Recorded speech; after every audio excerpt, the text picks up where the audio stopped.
Welcome to my channel. In today's project we're going to 3D print a small mount for a pop filter that will be used with a tabletop microphone stand. I have a large boom microphone with a standard pop filter and it works just fine in the studio, but for use around a desktop the mount is way too large to put on a small stand. The solution. We design and 3D print a very small mount that connects the filter to the stand. Design, Fusion 360. We've built the part up. You can see the round holes in the side for aligning pins. They give it some extra strength. I've also added some small tabs to the bottom that connects the two parts together and make it easier to print this as a single part that will later separate after printing in just a snap. The hole through the center just off the middle is there to strengthen the part, as most of what looks like solid areas is actually a very fine honeycomb inside. If I design a hole, it will get a perimeter with the full thickness of an external layer. The square hole you see here is for a carriage bolt. I'm lucky enough that the carriage bolt happens to fit inside the mount and will give me a stronger thread. I'm emphasizing strength in this build because it's going to sit forever on the microphone stand and it will be handled often. 3D printing. So here is the first one I printed out on the 3D printer. It looks kind of rough, but that's okay, it's just a mount. Preparation and assembly. Now for pre-assembly. I like to sand off the loose edges and flatten the part here. This is a sanding block I made and I use it quite often to finish off the 3D prints. I also like to add that I pretty well print everything with a brim for better adhesion, which often makes rough edges around the bottom. So here I am showing how I can take apart the two pieces. They just snap apart. I think it saves some printing time when they're almost identical parts. Cleaning up that edge right now. It looks pretty fair enough to use as is. I won't bother with fine-tuning the printer or making a better one. It's just fine for what we need. Okay, we're going to test fit the part now that we've cleaned up the edges. Let's see how it fits around the pipe.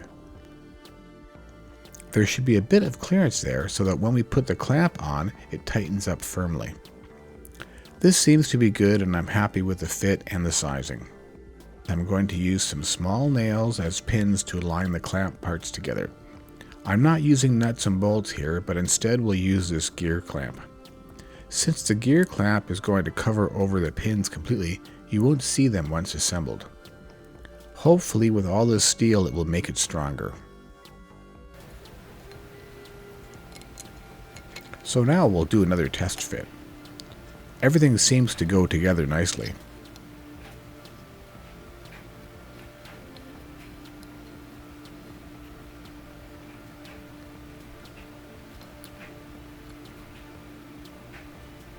Now we're going to assemble what is basically a strengthener. I'm going to give the threaded portion more stability.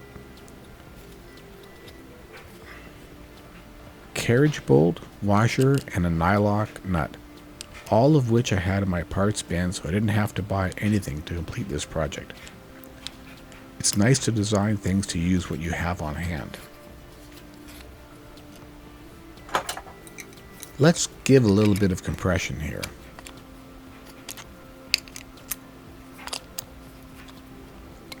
Okay, we're about ready to assemble. I always save gear clamps when I take things apart, so this also was a piece I had on hand. So now we have the final assembly where the part will go over the mic stand and the gear clamp will go over everything. You can see that the steel of the clamp goes around the steel of the carriage bolt, and if the plastic were to fail, there would still be something underneath holding everything together, so it isn't going to snap cleanly off. Watch as the clamp tightens up the gap around the pipe as it gets smaller. Now for the pop filter. It was a little more difficult to determine what the thread was, but once I had that information I was able to plug the numbers in and Fusion did the threads for me. They fit the first time. Here's some shots of the final product.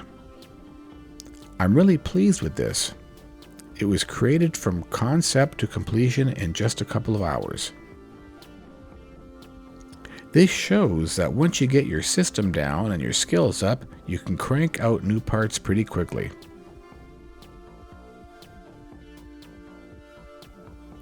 This is how it looks on my desk. If you'd like to print one for your studio, look for my Thingiverse link in the description. Thanks for watching.